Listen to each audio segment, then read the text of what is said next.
En direct de chez vous, Jean-Michel Lamazerolle, RCF Charente. Bienvenue dans En direct de chez vous à La Rochefoucauld, une nouvelle fois, parce qu'aujourd'hui, on a envie de rêver avant cette fête de Noël, cette arrivée de l'enfant Jésus. Et pour rêver, eh bien, rien de mieux que de se mettre devant une crèche. Ça illumine nos yeux d'enfants qu'on a gardés, ou ceux qui sont les nôtres si nous sommes des enfants. Alors je vous propose cette balade. On commence dans la rue des Halles, qui est la rue commerçante de La Rochefoucauld, et nous allons passer sous les Halles. Et pour vivre ce moment particulier à l'église de La Rochefoucauld, autour de cette crèche merveilleuse, j'ai avec moi le concepteur qui depuis plus de 40 ans construit chaque hiver cette crèche dans cette période de l'Avent. C'est Pascal Duchâteau. Pascal, bonjour. Bonjour. Bonjour. Alors, on est heureux d'être avec vous ici. Je le disais, vous êtes l'initiateur et le créateur, le concepteur de cette crèche, et vous la faites visiter. Là, on va passer dans la rue des Halles. On va faire un petit peu d'histoire avant de remonter l'église et puis de découvrir cette crèche merveilleuse. Alors, vous allez nous dire où nous nous trouvons, Pascal. Alors, devant les Halles, mais les Halles actuelles, là, sont de la fin du siècle dernier, car avant, elles étaient carrément dans la rue. Dans la rue. Voilà. Hein. Et bon, pour avoir plus de liberté, ils avaient à raser donc ces anciennes halles, et pour les créer ici à la fin du 19e siècle. Bon, alors on va avancer, on passe à côté de la marchande de légumes, et c'est beaucoup plus vivant évidemment si vous venez le samedi matin, puisque tout un grand marché se passe sur la place de l'église où nous allons aller maintenant. Mais il nous semblait intéressant de faire un petit clin d'œil à cette période de fête en passant sous les Halles. Alors Pascal, nous allons déboucher où?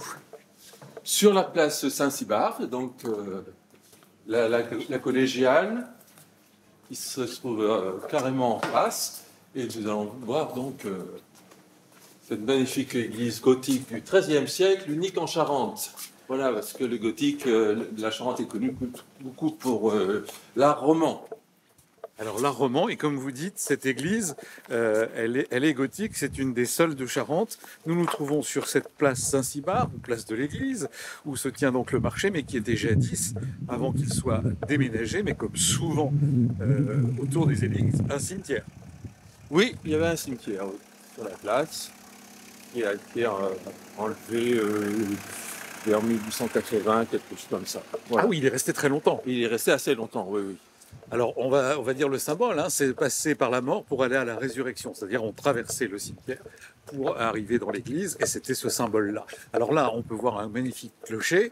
Vous vous en êtes beaucoup occupé de cette église aussi et de ce clocher. Ah oui, oui, oui. J'ai fait fondre une cloche pour l'an 2000. Emmanuel, qui est venu rejoindre celles qui étaient déjà dans la tour, voilà. Et ça a été un ajout de cloche ou C'était un ajout de cloche, voilà. D'accord, donc voilà. avec des notes pour voilà, bien oui, en harmonie pour sonner voilà, les fêtes. Ça, alors, nous allons rentrer. On a le presbytère qui est sur notre droite, donc on salue aussi la communauté des chanoines réguliers de Saint-Augustin, et qui ne pouvait pas, le Père Emmanuel Granger ne pouvait pas être là aujourd'hui, mais il nous salue et il nous autorise bien sûr à être dans l'église. Nous enregistrons, il fait vraiment très frisqué, il a gelé ce matin, donc on va passer par la porte de la droite, on est dans le porche, sous le clocher. Pascal enlève son bonnet, moi je vais enlever ma casquette, à moins que je n'ai trop froid, et on découvre cette église lumineuse avec ses grands vitraux, et très haute puisque gothique. Oui. Là où fut d'ailleurs chanté le Te Deum de la victoire de Castillon, en présence du roi Charles VII, hein, qui avait ordonné ce Te Deum. D'accord, ça c'était la fin de la guerre de de 100 ans. La guerre de 100 ans, voilà, 1453. 1453, on va remonter dans la grande allée. Alors, je l'ai dit, j'enlève ma casquette, voilà. Pour ceux qui n'ont pas l'image, c'est Titouan et Cécilie qui nous filment aujourd'hui. Et on les remercie d'être là avec nous. On remonte cette grande allée avec de belles œuvres, de très beaux tableaux classés et une magnifique chaire sur notre gauche. Et vous avez installé l'autel, bien sûr, au milieu, devant nous. Et vous avez installé la crèche dans la chapelle de Saint-Joseph. Non, Non, ça c'est pas s'appelle Saint-Joseph. Saint-Cybard. Le bien nommé, puisque l'église est dévolue à Saint-Cybard et à la Vierge Marie. Alors, normalement, c'était Notre-Dame de l'Assomption, et c'était la paroisse qui était Saint-Cybard. Mais après la Révolution, il y a eu un problème. Ils l'ont mis sur Saint-Cybard. Il y a eu une réclamation qui a été faite. Alors donc, on va faire les deux. Donc, Notre-Dame de l'Assomption et Saint-Cybard. Il y a donc deux saints patrons. Et derrière nous, un orgue où vous avez longtemps officié, qui est un cavaille-école, Oui, qui est sur la tribune, qui domine l'entrée. Oui, en effet. Alors, on découvre cette crèche. Comment la décrire pour les gens qui ne la connaissent pas? On les invitera peut-être à venir la voir par eux-mêmes. Vous avez reproduit des maisons de La Rochefoucauld, le château, le cloître, le couvent des Carmes, donc, et en plein centre, une maison à colombage où il y a la crèche. Alors, vous appuyez sur le bouton illumination, animation, et tout ça va se mettre à tourner. La sonorisation, on va la mettre un petit peu pour qu'on ait l'ambiance. Alors voilà, on aura en toile de fond les chants de Noël. Alors, c'est un fond de ciel étoilé bleu roi avec des étoiles dorées qui tapissent le fond de cette chapelle devant laquelle vous avez construit tous les décors. Alors maintenant, vous allez nous raconter l'histoire. L'histoire, c'est juste... Bon, j'ai toujours une passion pour les crèches, et à un moment, la personne qui faisait la crèche à La Rochefoucauld, c'était une personne âgée, et elle cherchait quelqu'un pour la remplacer. Et donc, je me suis lancé, j'ai pris sa place, et j'ai fait une belle rencontre. C'est que au départ, c'était des santons classiques qu'on voit dans toutes les églises, et il y a une dame qui s'appelle Madame Dorcet, m'a proposé sa collection de santons. Et puis, bien là, la joie est partie, et je me suis mis à faire tous les décors. Voilà. Donc, chaque année, je faisais un décor. Et ce sont que des maisons et puis des qui choses représentent la Rochefoucauld, les maisons à colombage. Donc on a les Carmes, on a aussi les anciennes portes d'entrée. Il y a deux anciennes portes d'entrée des remparts. La porte de l'Ange, la porte Marillac, voilà. Où on voit derrière certaines églises, d'églises Saint-Pierre. Il y a aussi des maquettes de l'église de Saint-Florent. Pourquoi Saint-Florent? Parce que moi, je suis originaire d'une vieille famille de La Rochefoucauld, et on habitait le quartier Saint-Florent autrefois. Donc voilà, pour la raison. Donc il y a des choses qui sont ici qui ont disparu. Alors oui. Pascal, vous parliez des santons de Madame Dorcet. Qu'est-ce qu'ils ont de différent pour que nos auditeurs comprennent, parce qu'ils ne le voient pas, en tout cas ceux qui nous écoutent à la radio, comment ils sont? C'est du tissu, c'est pas des céramiques. Ah, ce ne sont pas des céramiques, ce sont des santons habillés. Voilà. Donc le véritable santon de Provence, mais habillé. Voilà. Voilà, il y en a une, je sais pas. Bon, il y en a bien 80 peut-être là ici. 80 santons. Alors est-ce que vous pouvez, pour qu'on se rende compte, nous donner les dimensions de cette crèche? 7 mètres sur 2 mètres de fond. Donc en profondeur 2 mètres et 7 mètres, vous dites? Voilà. Oui, de longueur. D'accord. Alors, 7 mètres de longueur, elle est basée sur ce qu'on appelait la table de communion devant la chapelle de Saint-Cybard, donc. Et vous avez donc habillé le fond en L et devant, en profondeur, sur 2 mètres qui sont devant nous. Et sur 7 mètres de long, il y a toutes ces constructions que vous avez fait à la main avec des scies, des marteaux, des clous. Je ne sais pas, vous allez nous expliquer. Alors, on va partir en haut à gauche. Alors, en haut à gauche, nous avons le couvent des Carmes et la chapelle des Carmes, qui est devenue la salle des Carmes aujourd'hui, qui est une salle de spectacle. Oui, en effet, c'est ça. C'est le couvent des Carmes, fondé par un La Rochefoucauld. Et alors, comment vous travaillez? Parce que c'est ça aussi qui nous intéresse, parce que ces maisons sont tout à fait réalistes. Et évidemment, le couvent des Carmes avec son petit clocher. Comment est-ce que vous travaillez? Combien de temps il vous a fallu pour faire ça? Parce que on se rend pas forcément compte. Là, on parle de la crèche, on est devant, mais on se rend pas compte. Le temps, c'est très, très difficile. Je ne sais plus ce que j'avais noté sur 1500 heures, je crois, de travail, mais ça a peut-être dépassé aussi. Voilà. Sur la pièce la plus importante qui avait été volée, d'ailleurs, c'était la maquette du château. Il y avait 400 heures de travail déjà dessus, pour se rendre compte. Alors, vous faites comment? Vous prenez des plans, vous les dessinez, je sais que vous dessinez aussi, voilà, et puis ça, après vous découpez. Attendez, laissez-moi parler, parce que si vous parlez dans le vide, vous comprenez, ça ne va pas aller. Il faut parler devant le micro. Alors, mon cher Pascal, oui, donc on reprend, comment vous travaillez? Bon, la plupart sont en contreplaqué, hein. C'est du contreplaqué que j'ai travaillé, découpé, tout ça. Il y a les maisons à colombage, alors j'ai carrément fait les colombages et j'ai mis du ciment dedans, entre. Ah, vous avez fait un vrai colombage, alors pas avec de la terre, mais avec du ciment. Avec du ciment, voilà, c'est un ciment. Voilà, c'est en ce qui concerne. Autrement, la plupart, c'est du contreplaqué, voilà. Et alors, il y a une chose qui paraît bizarre, les gens disent « Ah, il n'y a pas de moulin à La Rochefoucauld ». Si, il y avait un moulin, parce que la Tardoire étant à sec l'été, eh bien, il y avait un moulin qui se trouvait derrière le château, dont il y a eu des vestiges, d'ailleurs, jusque dans les années 60, il a dû être détruit à ce moment-là. Alors justement, on parcourt le haut, comme vous disiez, en plein centre, un moulin à vent, parce que oui, on a déjà fait des émissions sur les moulins de la Tardoire, et autour, parce qu'il faut savoir que c'est une crèche animée, il y a de l'eau, il y a des personnages qui tournent, les ailes du moulin tournent lorsque ça s'illumine et lorsqu'on appuie sur le bouton. Il y a des personnages, dont les rois mages, qui sortent de la porte de l'ange dont vous parliez tout à l'heure, qui sont des portes de l'église. Exactement. Oui. Alors donc on poursuit à droite, quand on est en face du moulin qui est en plein milieu, on a un âne qui tourne avec des sacs de farine autour et le meunier qui suit derrière. J'attends qu'il arrive devant moi avec son petit bonnet. Voilà, je me suis pas trompé. Et puis sur la droite, au pied du moulin, on a la porte de l'Ange, c'est ça? C'est ça, la porte de l'Ange. Et derrière, on aperçoit l'église Saint-Pierre. Derrière la porte de l'Ange. Derrière la porte de l'Ange. Alors, il faut bien se mettre en face parce que moi, je ne l'avais pas vu. Ah ben oui, c'est sûr. Il faut et alors bien là, viser. Voilà, faut bien viser. Il y a des rois mages qui sortent de la porte et qui rentrent dans une petite maison, adossée à cette porte qui est une porte comme une tour crénelée, une petite tour crénelée carrée.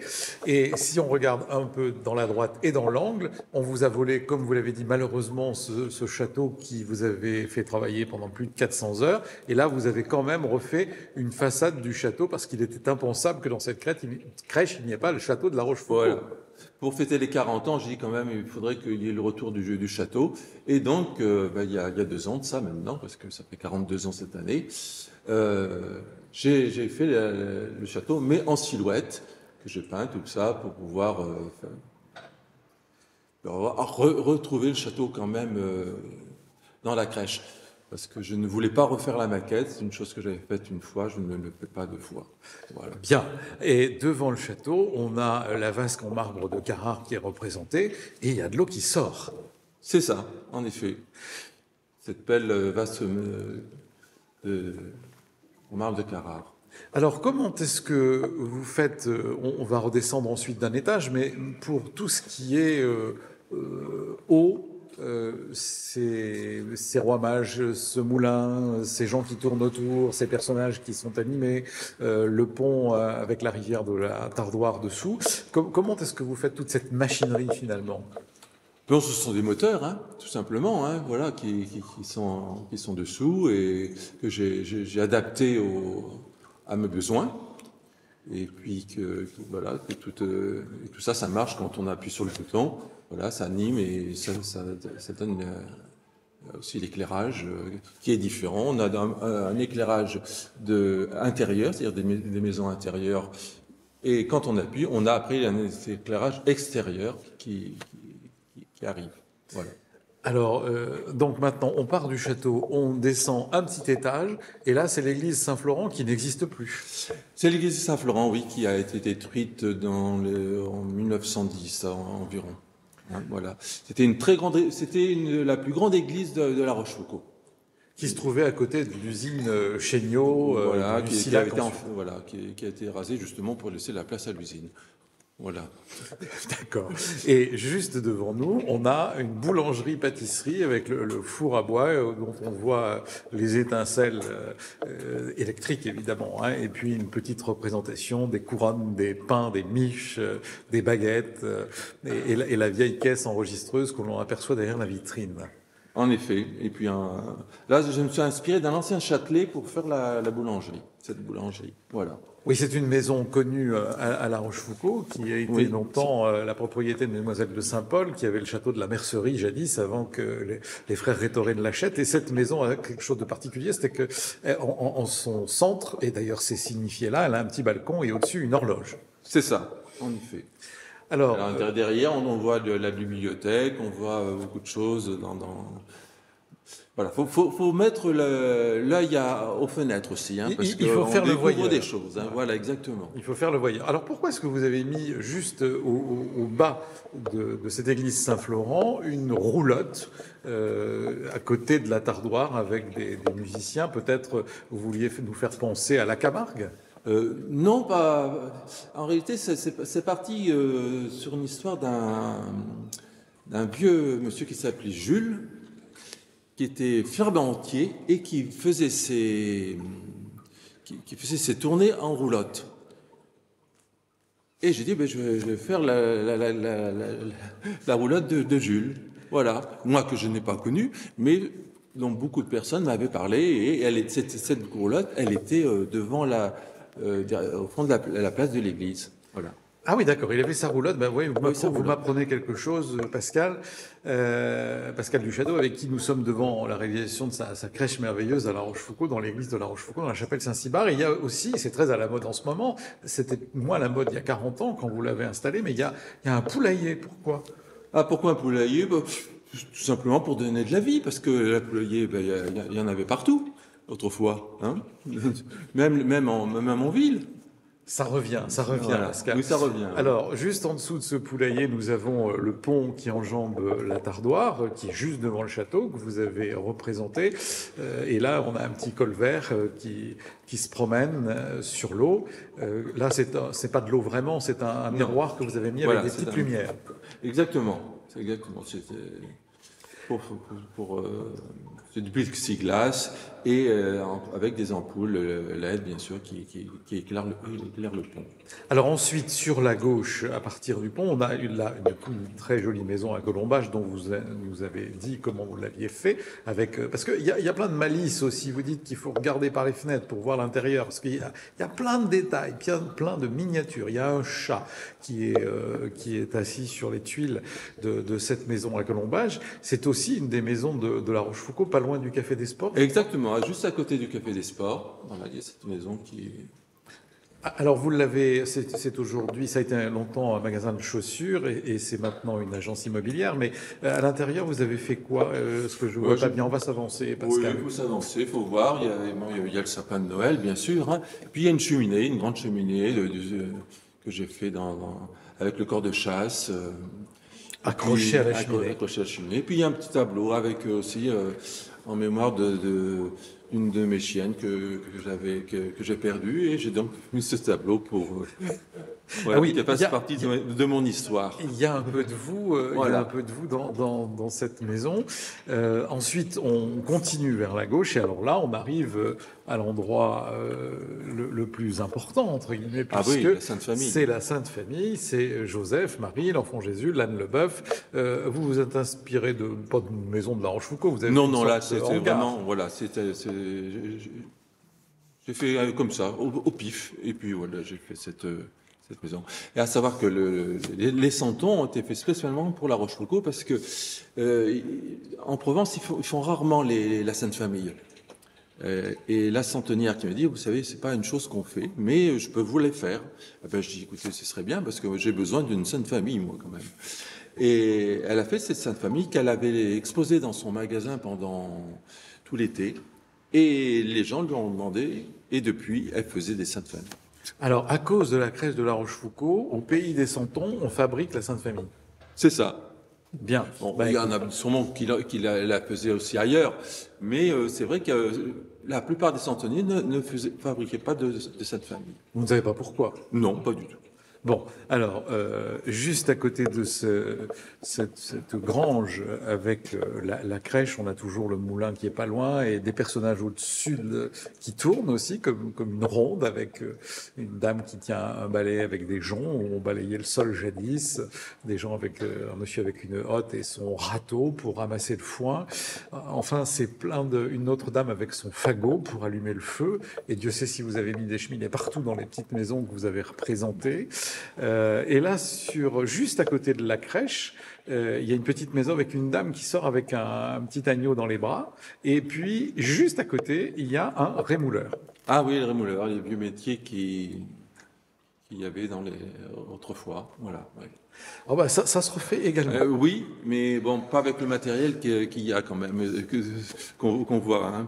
Oui, pas comme dans Regain avec Fermondel voilà, et ça bricole, comme il disait. Oui, c'est ça. Ça parlera aux plus anciens. Et il y a effectivement cette machine à bras. Hein, et il fallait tourner la roue pour pouvoir aiguiser les couteaux. Maintenant, ils font ça dans des petits camions. Et je redescends. On a toujours les moutons. Et avant d'arriver à une autre maison à Colombage de La Rochefoucauld qui se trouve à l'angle de la rue du Bourg-Palier et la Grand-Rue, nous avons là un matelassier avec sa cardeuse à bras, c'est-à-dire qu'il passe la laine des matelas dans une espèce de peigne en allant et venant d'avant en arrière. Il est assis et il effiloche la laine qui a été un peu compactée afin de refaire un matelas, c'est ça ? C'est ça, en effet. Partie des vieux métiers qui malheureusement n'existent plus. Hein.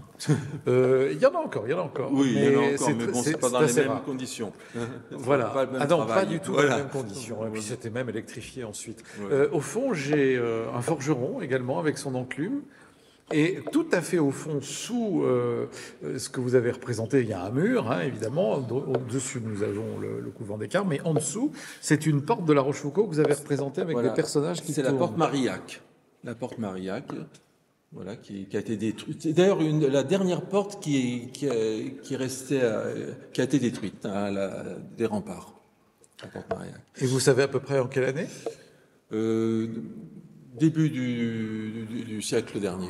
D'accord. Alors, on va terminer maintenant par la maison dont je parlais tout à l'heure, avec d'ailleurs, qui est toujours en place, une petite niche en pierre avec une vierge dedans.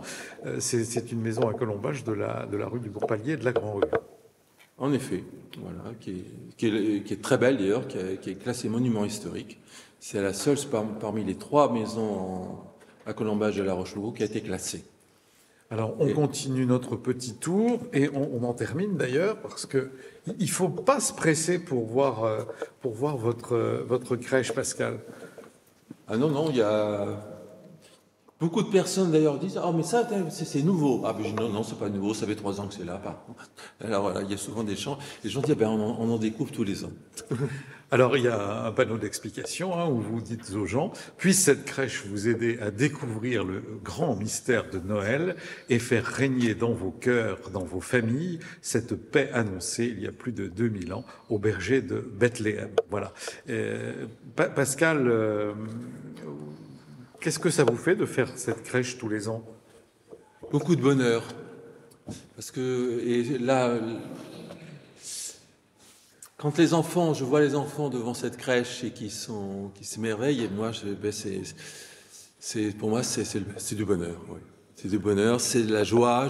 Cette crèche, je l'ai faite pour eux, et j'espère la faire longtemps encore. Savez-vous combien il y a de personnes ? Parce que je vois, il y a plein d'articles de journaux qui sont exposés à côté d'un ancien confessionnal ici, dans le fond de cette chapelle. Combien, vous savez, il peut y avoir de personnes qui viennent visiter votre crèche tous les ans ? Je ne sais pas exactement. Une époque, on avait évalué le père Roche, qui m'a beaucoup aidé dans ce projet d'ailleurs, parce qu'il m'a donné toute la liberté, avait dit qu'il y avait eu 18 000 personnes qui étaient passées à environ. Ah oui, pour un Noël, j'allais dire. Un Noël. Parce qu'il passait... par exemple, les veilles de Noël, il passe presque 1 millier de personnes. 1 millier de personnes. Alors, moi, j'aurais envie qu'on revienne au centre vers la crèche. Et puis, Pascal, je vous laisse appuyer sur le bouton de la sonorisation à tout mettre, tout honneur. Allez-y, qu'on ait un peu de musique pour terminer notre émission.